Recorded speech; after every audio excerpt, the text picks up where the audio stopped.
George, great to see you. Welcome along. Your thoughts, please, about what we've seen in the Test series between England and India. Well, I think there's a lot to celebrate, isn't there?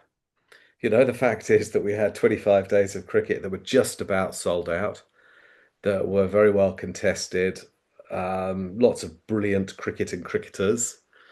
That's the main thing, that, despite challenges, the health of the game is still decent in England at least. And you saw how much it meant to everyone involved, to both sets of players and all the supporters.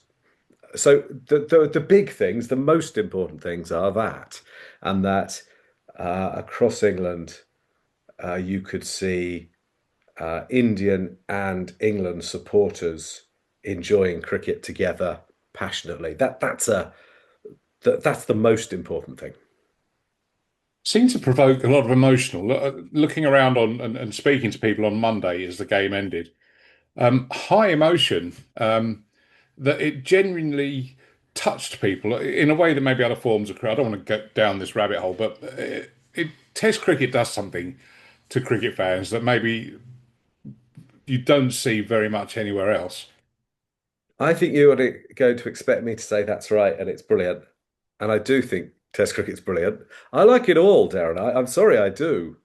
Um, I'm a cricket geek, so I don't feel particularly well qualified to judge that. I remember the emotions at the end of the 2019 World Cup campaign, and come on now, everyone felt similarly. Well, maybe they didn't, but lots of people felt similarly excited then.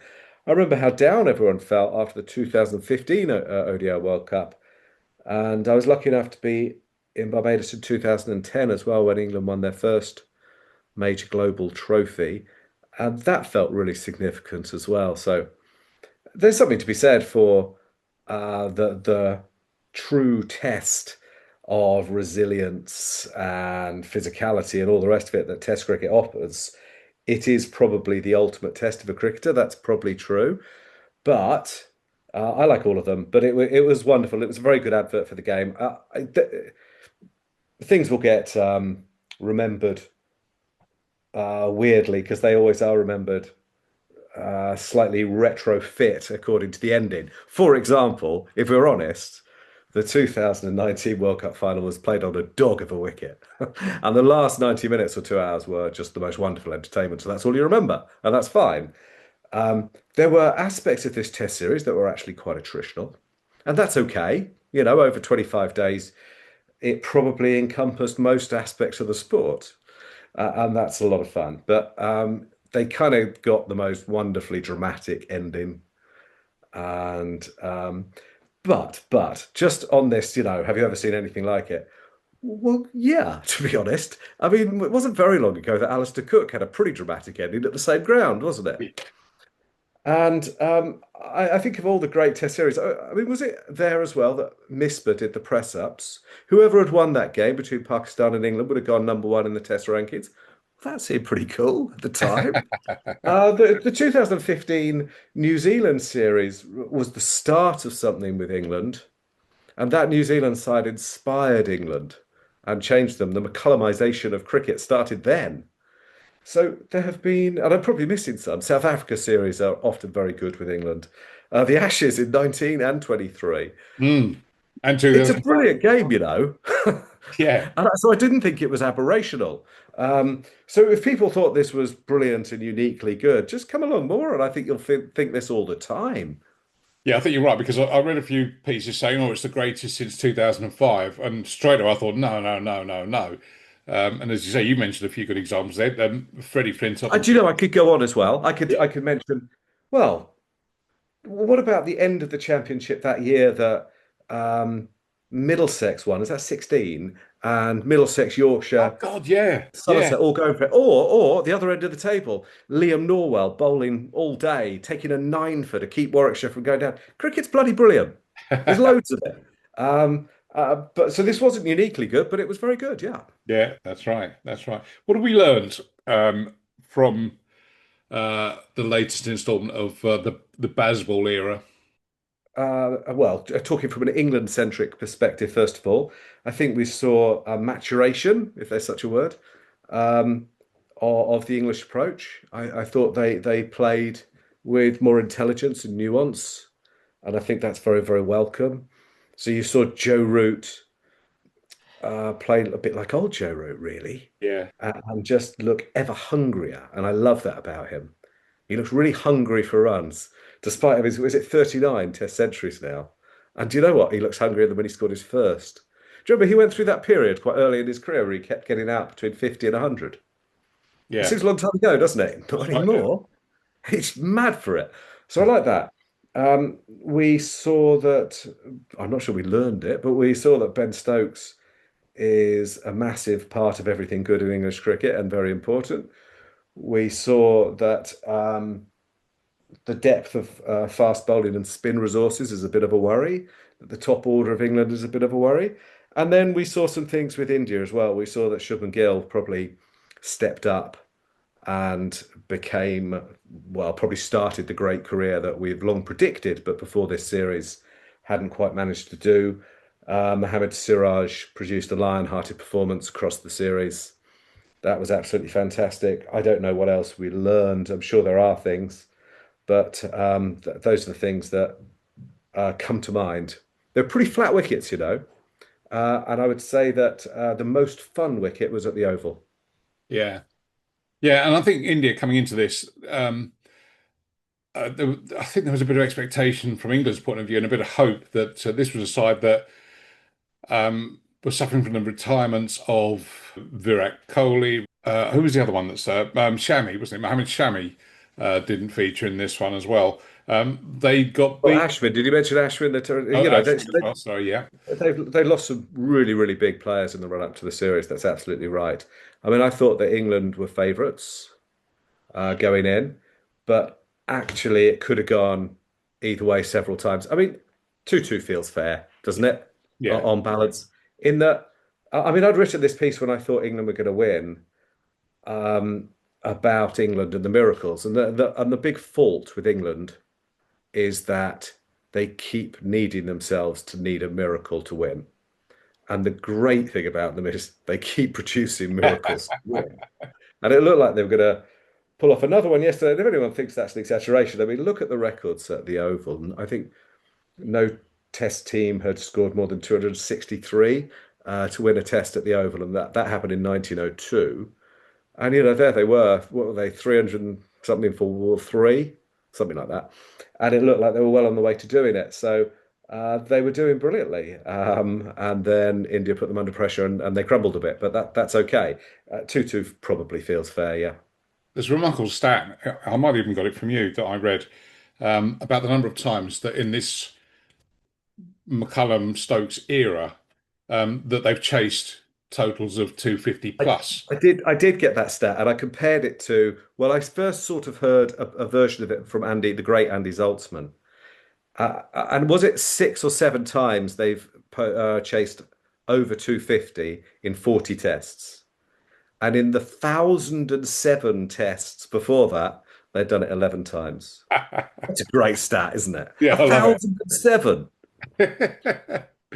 So, obviously, the Ashes is on the horizon. Lots of people are talking about that. We'll get into that a bit more detail. We've looked at players, or England have looked at players through this summer.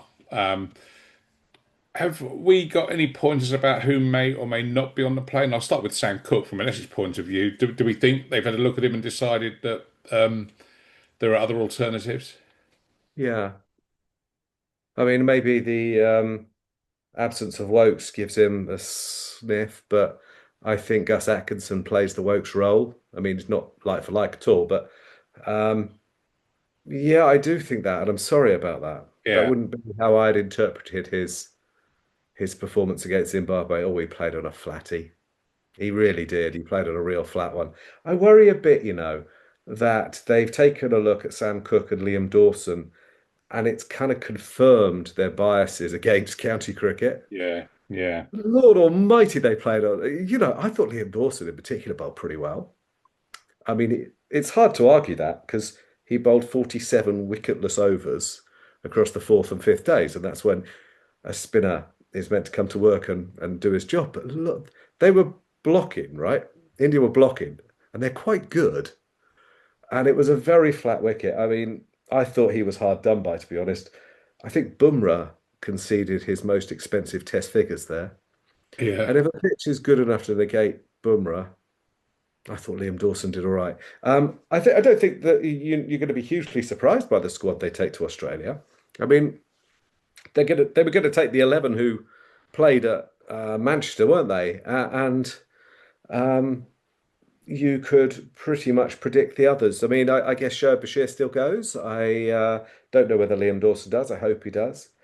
But remember, they're taking a Lions squad as well, so there is still some scope for other people. So I'm sure that Rehan Ahmed will be there or thereabouts. What's interesting is who the backup batters are. I mean, Jacob Bethel's obviously not had a wonderful test at the Oval, but I think he's the backup batter almost wherever they look. And then you've got Wood and Archer, who will perhaps dovetail to provide England with pace in each game. And they'll look to Atkinson and Carse and Stokes to bowl a lot of overs. Tongue. Um, yeah, I mean, I don't know if they take 16 or 17. I don't think it's too hard to predict what that squad's going to be. And Jordan Cox is an interesting one. Very good player, desperately unlucky. Yeah.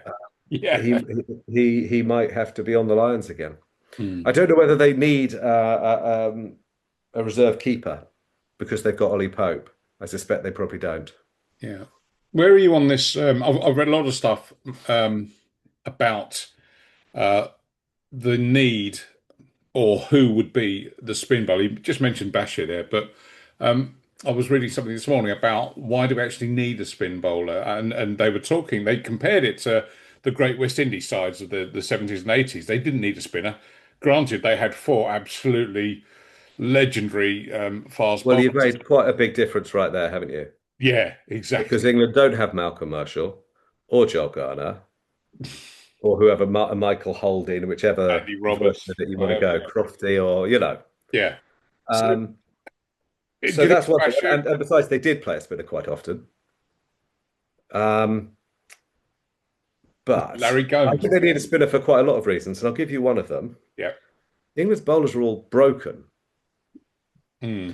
And the job of the spinner, I'm afraid, is not just to, you're not throwing Liam Dawson, say, the ball and saying, unleash hell, Liam. You're saying, Liam, give me some tight overs.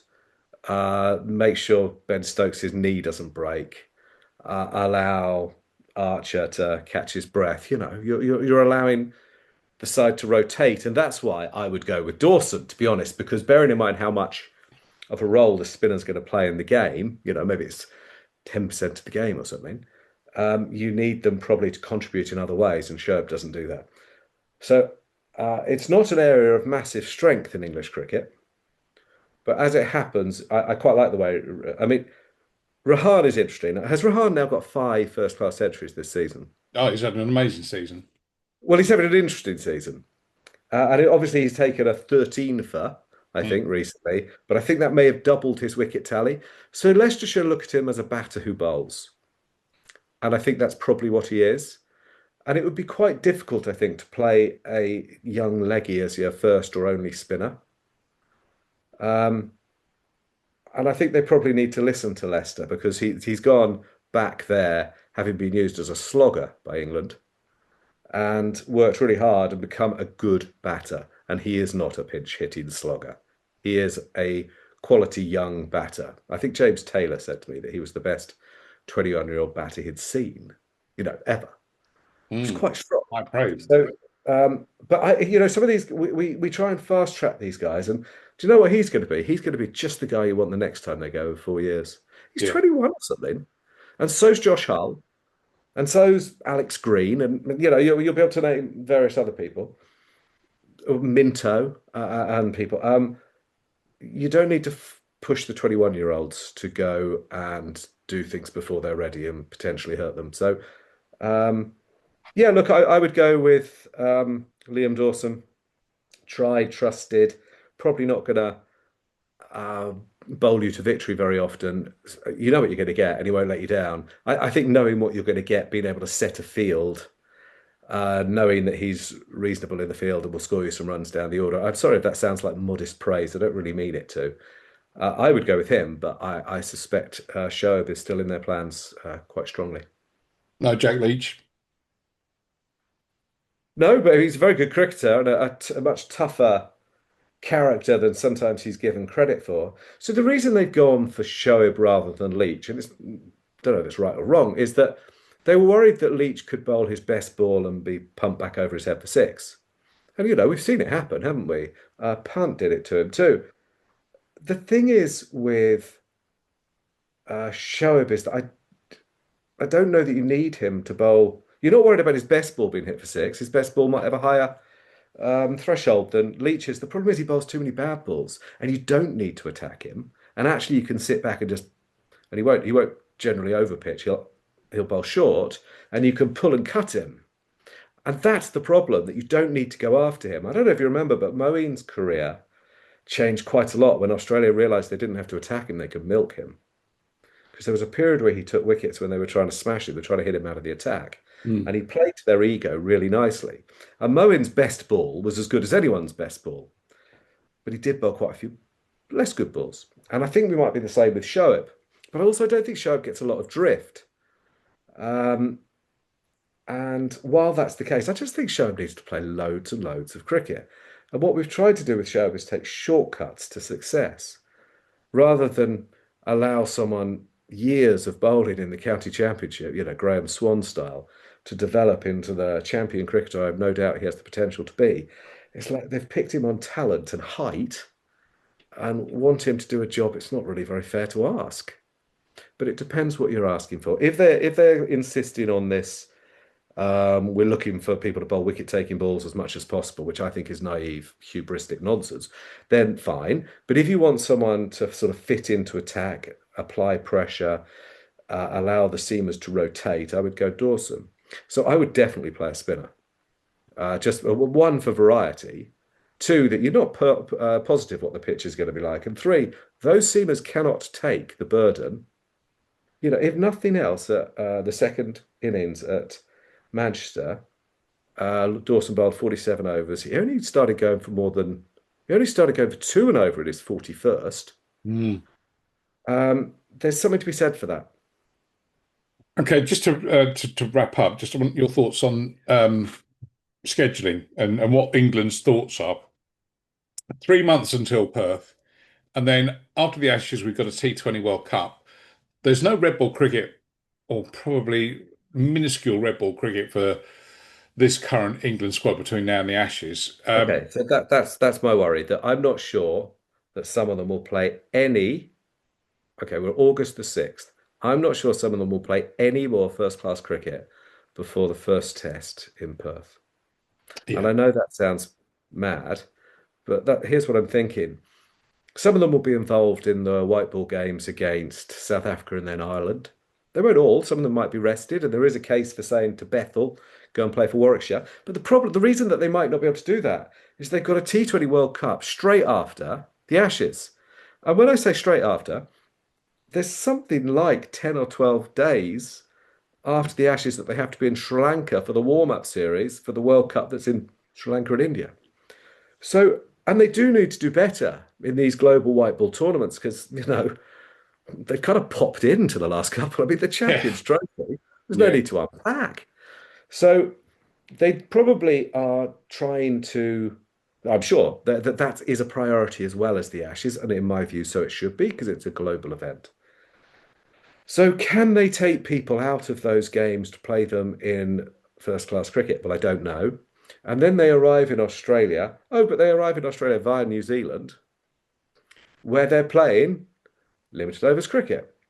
So Richard Thompson, the chair of the ECB, was saying the other day, it's good preparation. It's good preparation, ODIs. It's not good preparation, is it? It's not.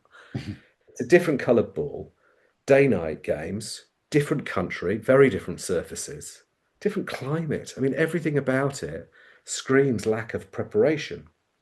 And I don't really understand how it happens, Darren, because we all knew that this series was coming. It's not like we've just looked in the calendar and gone, oh, it's not like me an hour ago when I was meant to be doing this and you phoned me and I'd completely forgotten. The scheduling is So, is a thing, though, isn't it? I mean, the criticism this summer is that the schedule, the Test series was too tightly packed, and players were hurting because of that. The 100 started last night, and a day after the momentous occasion at the Oval. To me, I mean, it was a packed house at Lord's, and Invincibles against Spirit, all like, fantastic. yeah, Still, to it me, wasn't a fantastic game, was it? Let's be honest. But yes, that's fine. I've got nothing to look. As an end user, I love having cricket on TV. As yeah. soon as this conversation's over, I'm watching cricket on TV. I kind of love that. And that is kind of what it's about. If you mean there's no room for the schedule to breathe, yeah, hell right, yeah, absolutely. And if you do mean there's too much cricket, yeah, they've got to find a way. The management have to be able to manage the players to find a way to optimize their ability. And who the hell said it's easy? But that is why you get the big bucks. The McCullum, McCullum might be getting 1 million a year and more. Make some tricky decisions then. They haven't taken Jacob Bethel anywhere this year. He comes back to England after well, he has a very interesting test series in New Zealand, does very well, impresses everybody. And then he goes to the IPL where he didn't play very much, but he outshone Virat Kohli in one innings. Pretty decent thing to do. I think he only played 2 or 3 times in the IPL though. Then he comes back to England, he plays some white ball cricket, and he played one first class game for Warwickshire going into the test. So he had played one first class game in what, 8 or 9 months? And all of a sudden he looked a bit rusty when there's a test series on the line and he had to bat. Well, funny that. So they do need to look at those things. They need to make braver decisions. He should have been brought back to play in the Zimbabwe test. They wanted him to. Whatever they say, I think they wanted him to play ahead of Pope in the Zimbabwe test. They gave Pope the opportunity. He absolutely nailed it against, though, a county second 11 attack, let's be honest. And it's been very difficult to know what to do with him since. So they've screwed up through weak management, I would say. And now they've got to do a bit better going into the Ashes because there's one 3-day warm-up game, which I suspect won't be first class against England Lions. And that's all they've got. And there's so much cricket that they are going to have to prioritise. And what you don't want is players to be either exhausted or undercooked going into the series. And I think what we saw this summer is, it took Ben Stokes 3 or 4 tests to find any sort of rhythm with the bat. Yeah. And I always thought Ben Stokes was going to be okay with the bat because he's a great cricketer, but he's a really, really good batter. But it doesn't matter who you are, you need to spend some time at the crease. Yeah. And he hadn't been able to do that. And I thought he looked better each game, and then he finally got 100 in Manchester. Well, he's going to need to do all that again because he's now going to have a couple of months out. And it's the same, you want Carson Archer and everyone else to be okay. I'll give you a better example. I know I'm interrupting myself there, but uh, what was the margin in that last test? 6 runs? Yeah. Yeah. How many sets of 4 wides were there when England were bowling? I think there were 22 wides. Yeah. And that doesn't necessarily, yeah. And then there were a lot of buys.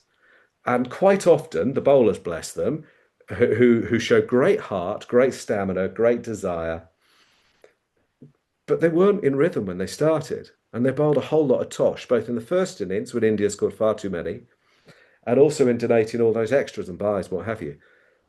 If they'd been in better rhythm, that wouldn't have happened. And I think that's relevant. So I worry about the preparation, and I don't quite understand how such a big series has such poor preparation for England. The last time they went the last time they went and won in 10-11, they played 3 of those first-class state warm-up games before the first test and one after the first or second as well. So, I mean, maybe that was too much, but there's something to be said for just acclimatizing. It's bloody hot in Australia Mm. and I mean, they are brutal and going all to the rest Perth of of it. all places, aren't they? They are. They go to Perth, and their first game is actually in a park. It's Lilac Hill. It's a nice park, but it's not the same thing as warming up on one of those big state grounds. So I'm surprised that the preparation seems so ramshackle. There's just too much cricket, And whether it's about money or whatever it is, it's kind of fine for the end user. Again, I say I enjoy watching it, but I think they have to be a bit, the administrators have to be braver and more foresighted and understand that actually the benefits of winning these big series would be so much better than the benefits of just showing cricket like it's wallpaper. And then you wonder at one point, does the end user start to get fatigued by having too much? The likes of you and I have no danger, but No, well that's true because not everybody is a cricket geek. You have to appeal to the mass market, don't you? But all I would say, I mean, I suppose it's only cricket geeks who listen to this as well, isn't it? Probably. yeah, so I hope No, but it so. probably is. But they're probably Yeah. thinking the same thing about all those other great series that we get the chance to see, all the great county cricket that we get to see. Um, but we have to reach other people, yeah. And the Ashes obviously does take a bigger audience. I can't remember the numbers the Barmy Army are taking this time. It's masses. Yeah, yeah. So it does connect with people in a way that few other series do, and it feels like such a big opportunity. So why would you schedule three T20s and three ODIs against New Zealand right before it? Why would you do that? I genuinely don't know why you would do it. The cost of following it, I mean, as well, if you're a Barmy Army diehard, you're going to New Zealand, then you're going to spend however long in Australia, and then you're going to go to Sri Lanka and India straight after. Well, I mean, not many people will be doing it, all of those, will they? But yeah, and that market, by the way, is going to be hit quite nastily when the final salary pension scheme generation die out, which Mm. sadly they will, because the generation after, I guess, is my generation. Our pensions aren't going to look like that. No, no. Um, but that's neither here nor there. It's wonderful that so many people want to go, and England is so lucky to have that. Yeah. Because everywhere they do go, there will be people. But the Ashes numbers are really, really special. And I hope it doesn't sound too negative because I actually think England have got a chance. Mm. I mean, they're not. It's not hopeless. This Australia favourites, of course they are. But their bowling attack is old, Yeah. and the depth in it is questionable. And I don't know that their top order batting's a whole lot better than England's. Like, England, you worry about Pope and Crawley, sure you do, but I don't even know who's going to open. And Kawaja's even older than their bowlers. So they could be taken. England at full strength, and obviously that includes an absolutely fit and firing Ben Stokes, are dangerous. And I think it is possible that Australia could be rattled. Do you know what though? Do you know what? Just towards the end of that game, I thought England were going to win, and I did a couple of tweets, and one of them said something like Australia will be quaking in their UGG boots, and the other one said poor Australia waking up to this or something like that. And thank Christ I didn't send them.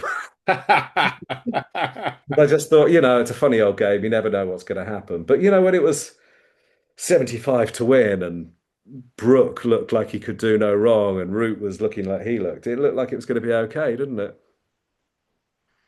Say la vie and say cricket as well. That's why we love it. Jules, Yep. brilliant talk and great fun as always. And of I course, we see. will be following you on thecricketer.com. And remember to subscribe to the Cricketer. It's an Yeah, excellent. I should have said that. It's £1 for a I know. month. I know. Madness. Yeah. And you What can get you get daily for a content. pound? You can't even get something in Poundland for a pound anymore.